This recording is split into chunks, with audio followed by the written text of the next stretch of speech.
Alrighty, this is a very special presentation. I'm very excited to have this conversation. I'm going to welcome, some of you may be familiar with her. This is Rabbi Samantha Schapera. Welcome, Rabbi Sam. Thanks for having me. My pleasure. Or Rabbi Schapera. What do you prefer? Schapera. Yeah. Not Schapera.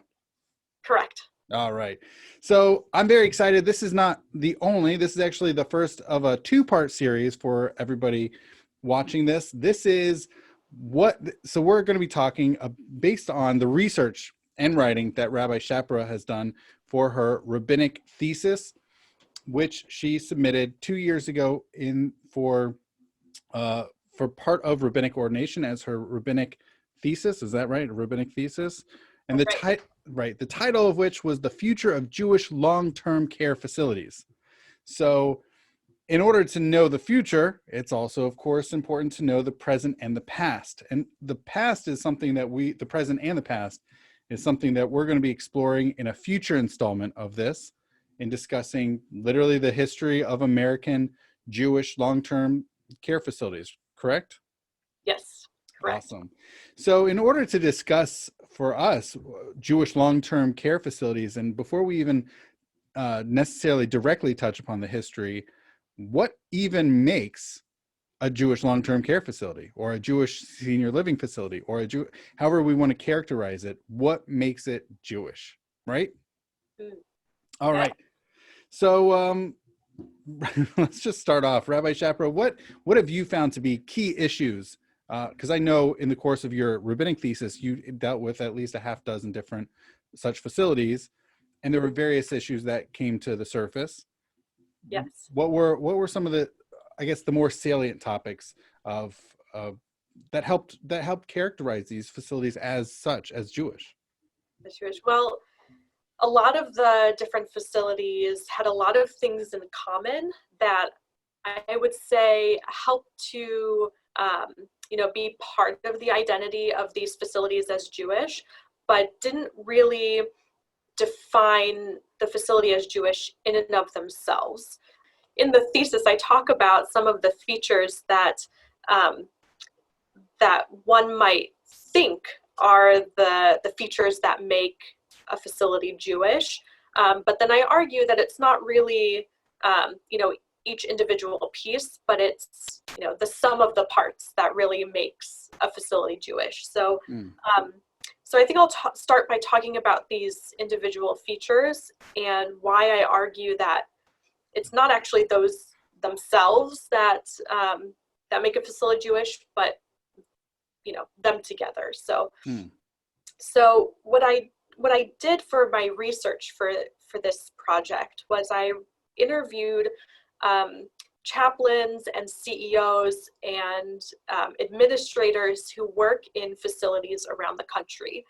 And I asked them a variety of different questions, but one of the questions that I asked them was, what makes a Jewish facility Jewish? And probably the number one answer that I got was that it's a kosher facility, meaning that it serves its residents kosher food. Mm-hmm. And there are some good reasons that we would say that this is true, that a Jewish facility has to have kosher kitchens. Things like, well, that's what we would expect, or that's what the Jewish residents are used to. And mm-hmm. So we would want to create, a home environment for the residents in the place that is their home. But actually, when we look at the history of Jewish facilities, we find that it's actually not the case that every facility throughout history has had kosher kitchens. In fact, when we look at here in Cincinnati, right, Cedar Village is a merger between two different facilities, the Reformed Jewish Home, or Glen Manor, and the Orthodox Jewish Home. And so the Glen Manor facility opened in 1883, and it opened without kosher kitchens. And it had no kosher kitchens up until its merger in 1987, mm-hmm. Right? So for that entire period, that's well over 100 years, no kosher kitchens. And what's interesting is that at no point in the history of Glen Manor was there the argument that Glen Manor was not a Jewish home. The argument was that it was not Jewish enough. Can I ask you a quick question though? Yeah. So when we talk about not having a kosher kitchen, I think that I think on the one hand, you could talk about having a kitchen that is not certified kosher, and maybe not all the ingredients necessarily coming into the kitchen having been certified kosher. Yet, did they serve pork or shellfish they did? I believe they did. Oh, there really? There was. Well, when we think about this time of Reform Judaism, there was kind of this almost like anti-tradition Judaism that we come across. What's really famous is the non-kosher banquet that HUC had. The where Treifa banquet in the late 19th century. That's it. Yes, yeah, where they served shrimp and pork and for the first ordination class. So there really was no precedent there within the Reform Jewish community to have even kosher style, because they kind of wanted to be Jewish by culture, but not by ritual or religious practice. Like almost culture and probably ethnically, right? By ethnicity as opposed to any sort of the religious practice. Exactly. Right. Exactly. Okay, so the Jewish dietary practices were largely non-existent for the Glen Manor, you said? That's right. Glen Manor. But is that something that might be more of a late 20th, early 21st century as being a desideratum for what could be considered, or that these are just part of your respondents and what they informed you? Right. Well, we do have some homes that are in existence today, and because I don't have their permission to talk about their names and the facilities themselves, I'm not going to mention which facilities I'm talking about, but there are facilities that do identify, and I would argue are Jewish long-term care facilities that don't, that aren't certified kosher. I would say though that at this point, because kind of the overarching view of what makes a facility Jewish is that it has kosher kitchens, that even if it doesn't have, certified, a mashgiach in the kitchen, it still leans toward kosher style. So this, and that's a lot of the times that decision is made due to budgetary reasons. It's just cheaper not to have to either import the meat from, wherever it is that it's being imported from, or to hire an organization to come in and, and to certify it. So. All right. So Jewish dietary practices, kosher, may or may not be a desideratum, right? Yes. Okay. Well, mostly not necessary, but we're maybe leaning towards that as a piece. What else? You said you spoke to several. What was another topic that came up that contributes to a Jewishness? Yeah. So one of the ideas was that a Jewish home has Jewish culture. And the way that I define Jewish culture in this, for the purposes of this thesis, is there's Jewish artwork or Jewish like Judaica in the facility itself, and that there's Jewish events going on. So whether that's, klezmer music is being played at a concert, or, sisterhoods or Jewish day schools are coming in to do programs, that would be Jewish events. It sounds like a variety of culture. We're talking about artistic culture, literary culture, musical culture. These events, how would you describe those? I mean, Jewish community events, culture. It touches a little bit on the religious, a bit, right? When you have these school groups coming in, there might be something around Hanukkah, even if that's a quasi-religious thing. It may or may not, right? It can get a little ambiguous, how necessarily religious versus national cultural Hanukkah can be, or certainly can be read. And they don't necessarily have to be separate.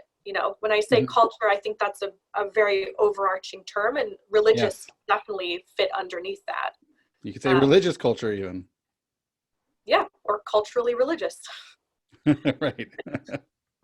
Yes. So yeah, no, definitely religious themes can fit underneath that, and that's where Judaica comes in too, right? You'll have menorahs around Hanukkah time, or even on display all year round. So like religious material culture. Exactly. Yes. Yes. Or mezuzot on the doors. Right. I think that would fit in there. So that's not really a cultural thing. That would probably, it's both. I mean, it's both. It's not. It doesn't exist solely in the realm of the religious or solely in the realm of the cultural. When talking about mezuzot, they're sort of dancing in both. Yeah, but it's something where when you look at it, you say that's Jewish, right? When you look at a mezuzah on the door, it's a piece of identifying culture. It's a way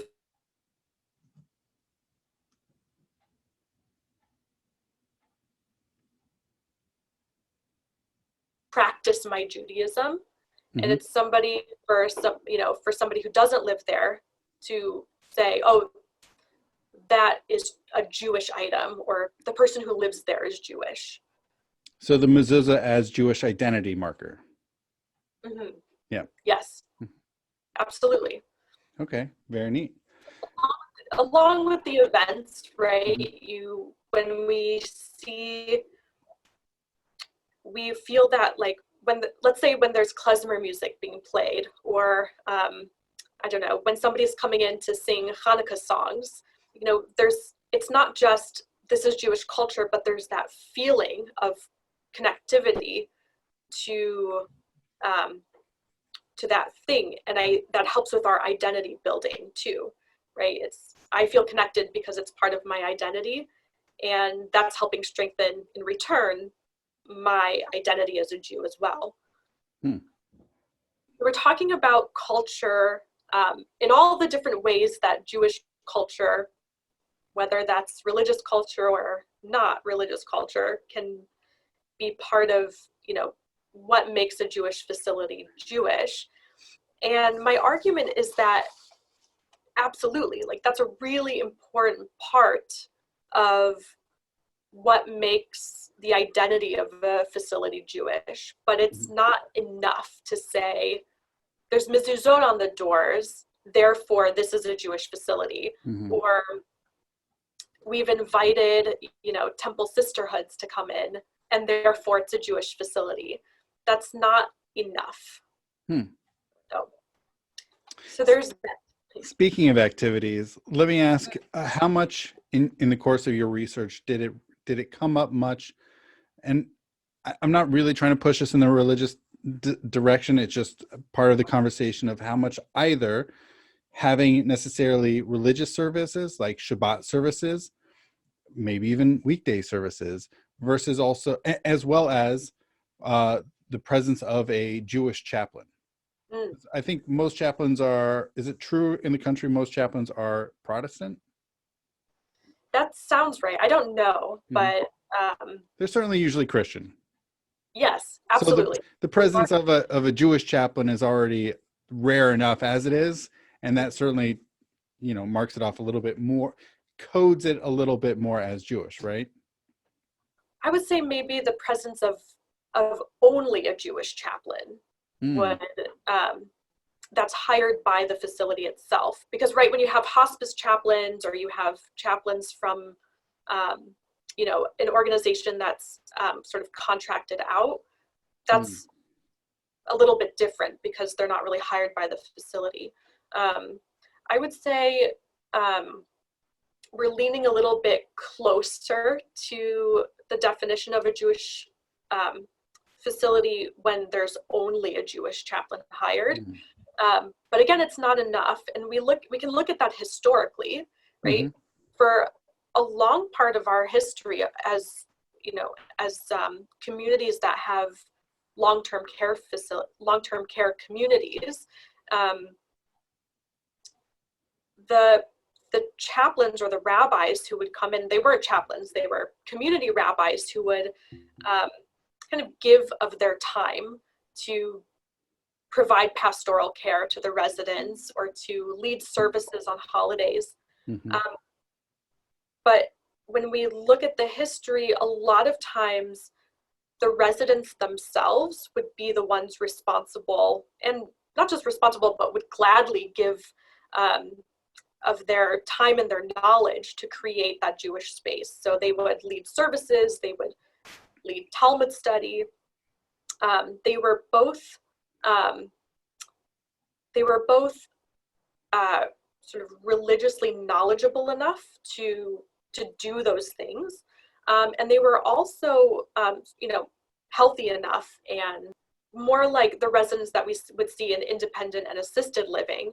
And that was it, right? There was no, we're talking like pre-1940s, right? We wouldn't really see something like the skilled care units that we would see today.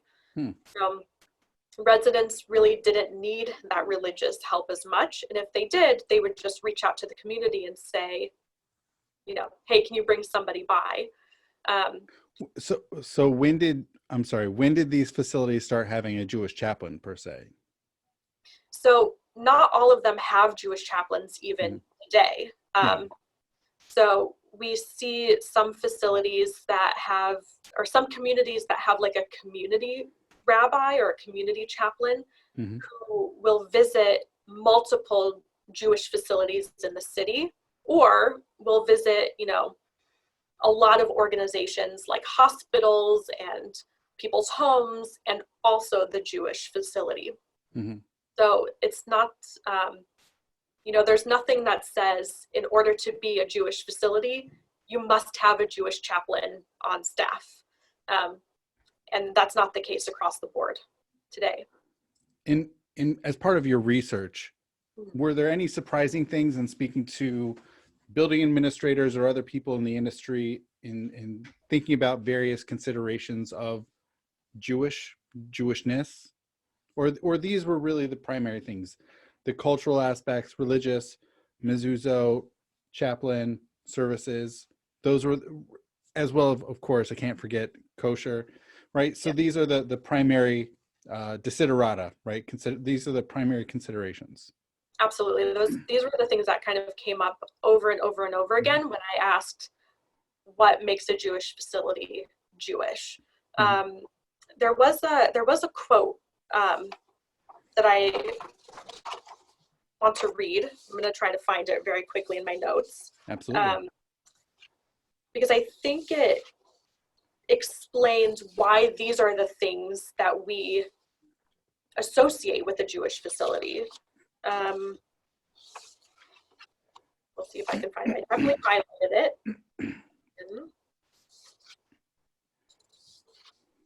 Well, I'll see if I can find it, but the essence of the wait, would it have appeared in your thesis? It did. Do you know what the topic is? What do you mean? Maybe I can search for a word or two. Oh, I see. Oh, here, I found it. Yay. I charged by it so I can find it more easily. Best laid plans, yeah. Aging Jews need a place where they do not have to explain themselves, where they feel comfortable being who they are with no fear of proselytizing, and cared for by people who understand them and their culture. And so this seems to be the, sort of the summary of where all of these chaplains and CEOs and administrators were coming from is, what do we have in our facility that makes it so that the Jews who are living here don't have to fear being misunderstood or, even, God forbid, proselytized. So it sounds like in addition to these, I want to call them sort of positive pieces, active things being done, the cultural aspects, kosher food, various things that are being done specifically as, if we could code them as Jewish, it also sounds like there's a negative aspect, or an absence of having something that would make people uncomfortable, an absence of proselytizing, an absence of discomfort for being Jewish, right? Exactly. Yeah, that's a good point. So it's not just that there's the presence of, a menorah at Hanukkah time. It's the absence of a Christmas tree. Mm-hmm. It's not just the presence of, I don't know, a klezmer band. It's the absence of carolers, Mm-hmm. So, yeah. And do you, I know, I don't want to, you know what, it might sort of set up next week's or the subsequent session here. How much do you see these things changing? Because nothing is set in stone, right? Some of these things are a little bit fluid and things can change. I know that we already talked about Glen Manor's history for over a century of being absent of kosher food. So it is not an absolute necessity, yet there may be, facilities that formerly had been kosher and transitioning out of that. Are there other trends that you see as affecting the landscape of, in America, as far as Jewish long-term care facilities? Do you see certain things affecting this or shifting the landscape? Of having sort of Jewish culture in, of some of these well, things? It depends. It really depends on kind of a community by community basis. That's one thing that, you asked me what surprised me the most was that there was no one answer for how people and how organizations were reacting to the 21st century, when it comes to creating this Jewish space. It's different everywhere. Everyone has a different solution to this world we live in. Yeah. We've been having this conversation, Rabbi Schapera, and I have not yet read off your bio for those less familiar to you. So here's a quick little bio that Rabbi Schapera here grew up in a suburb of Cleveland. So she is an Ohio native. She moved to Cincinnati in 2009 to attend the University of Cincinnati. And while at UC, she received her bachelor's degree in, this is going to be a surprise for a rabbi, Judaic studies, as well as women's studies. After graduation, she worked here as a nursing assistant for a year prior to moving to Israel for her first year at Hebrew Union College, Jewish Institute of Religion. And having graduated from HUC JIR Cincinnati and being ordained a year and a half ago, she, right? Yes. And while there, she served congregations in Indiana, Missouri, and she also served as the Jewish Foundation Fellow at Cedar Village for 2 years and part-time rabbi for 1, as well as teaching for many years at Rockdale Temple. So she also currently still lives here in Cincinnati with her husband and 2 daughters. So you have some very specific experience right here at Cedar Village, and I imagine that prompted your interest in pursuing this research as part of your rabbinic thesis, right?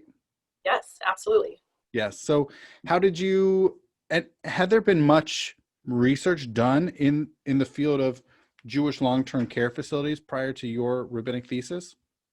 Well, there's definitely a lot of research on facilities and kind of what goes on inside the facilities. So things like, how do we make sure that our, the members of our community who are elderly, how do we address their spiritual needs, or their, how do we take care of our Jewish ones with Alzheimer's and dementia? Things like programming and, pastoral care. There was very little that was done on a organizational level or a corporate level, what's going on with the facilities as a whole. And there's a whole lot that's been researched on the history of the organizations as a whole. But it certainly doesn't go up until today, and it doesn't really look into the future. So that's why most of my research had to be interviews, because there really wasn't anything for me to base this off of. And what got you interested in thinking about not just, the past, but the recent future and present, and more importantly, the future? I mean, the future is not the obvious choice, right? Even the present, because you just mentioned the interviews, even that sounds already pretty novel. But how did you also come up with thinking about the future of such facilities? So I think it was actually working at Cedar Village that made me think of it. When I was working there as a foundation fellow, that was when a lot of the discussions about transition and then the actual transition happened from, being owned by the Jewish Home to being owned by Cardon. Mm-hmm.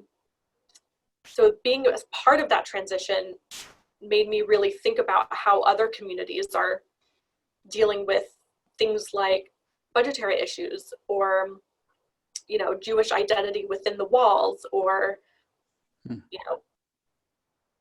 addressing issues that maybe have to do with the residents that are living there already, but also the larger Jewish community as a whole. And so all of those things I realized that I don't really know about beyond Cincinnati. So yeah. And so, and you were able to be in touch with a handful of other places in the country, right? For your research. Yeah. And so that was, I imagine, was that helpful in contextualizing what was going on in Cincinnati? Absolutely. Yeah. Because like I said, there's really no one way that people are, or that organizations are responding to all of these things. So I interviewed places from New York to California, from Florida to Northern Ohio, and every facility is doing something different at the moment. So yeah. Although I imagine your research could not have, in thinking about the future, necessarily have accounted for a global pandemic that would forever alter and affect these facilities, which I imagine is a totally separate topic of conversation. Yes, right? This research pre-COVID. Right.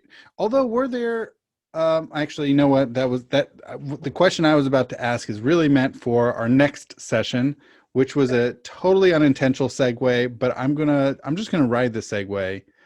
Okay.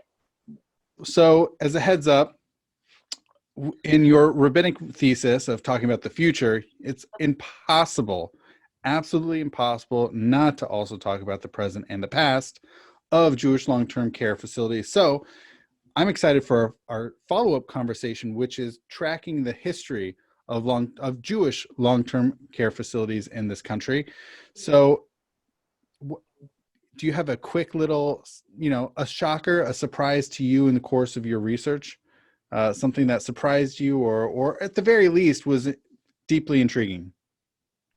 Ooh, that's a good question. I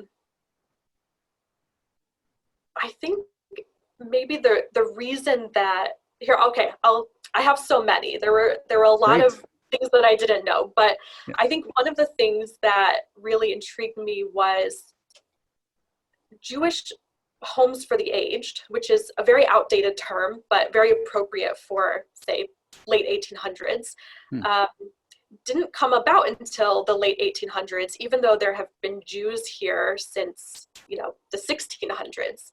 So the question of why did it take so long for us to need a facility that would take care of the aged? And the reason is that for so long, right, we had been a nation of immigrants. So people would come here when they were young, maybe probably before they had kids, and would often go back, right? They would come here, not necessarily settle, and then go back to wherever they came from, whether that's England or Europe. And then when they did finally start to come here, say mid to late 1800s, they came again as young, able to travel, often with little kids, and men would come over and then pay for the rest of their family to come over as well. So there were no elderly. There were not a lot of elderly. And so they didn't really need facilities that would take care of a large number of elderly Jewish citizens. Hmm. And then they realized there was the need was great enough, and they rose up to meet that need. Yes, although it was very, very slow. It was a very slow transition from, not having enough need to where we are today, where, the percentage of elderly in our community, and not just Jewish and not just Cincinnati, but American community, is growing so much faster than our birth rate.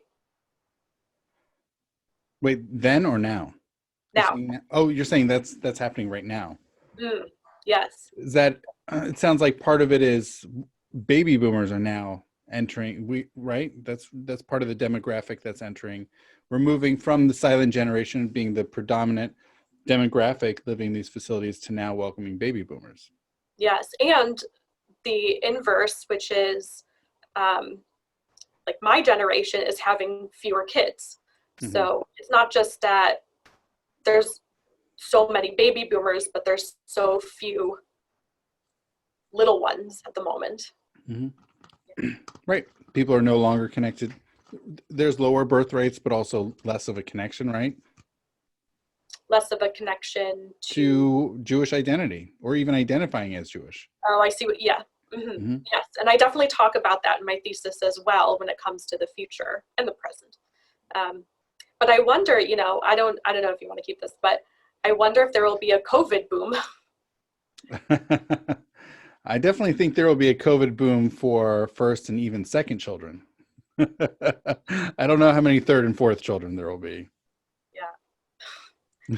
Well, I do want to sort of add in before we end my conclusion of what does make a Jewish facility Jewish, because like I said, it's not just one of these features or the other, but it's all of them combined. They work synergistically. They work with synergy together, right?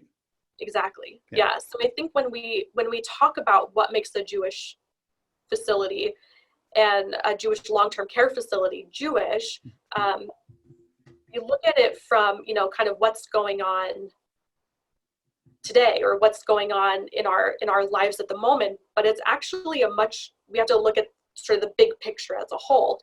And that actually comes down to the board, oftentimes the board of directors, the ones who make the decisions about, what's happening on a day-to-day level in the facility.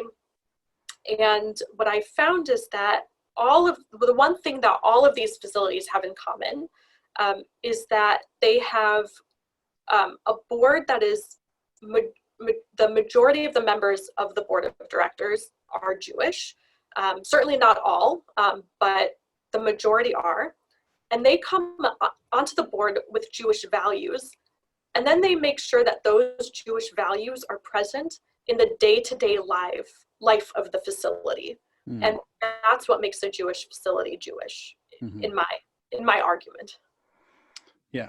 All right, Rabbi Schapera, this is a great conversation. I'm very excited to glean from your insights, your wisdom from your research, and I'm very excited for the next installment as we look at the past, present, and the future of Jewish long-term care facilities.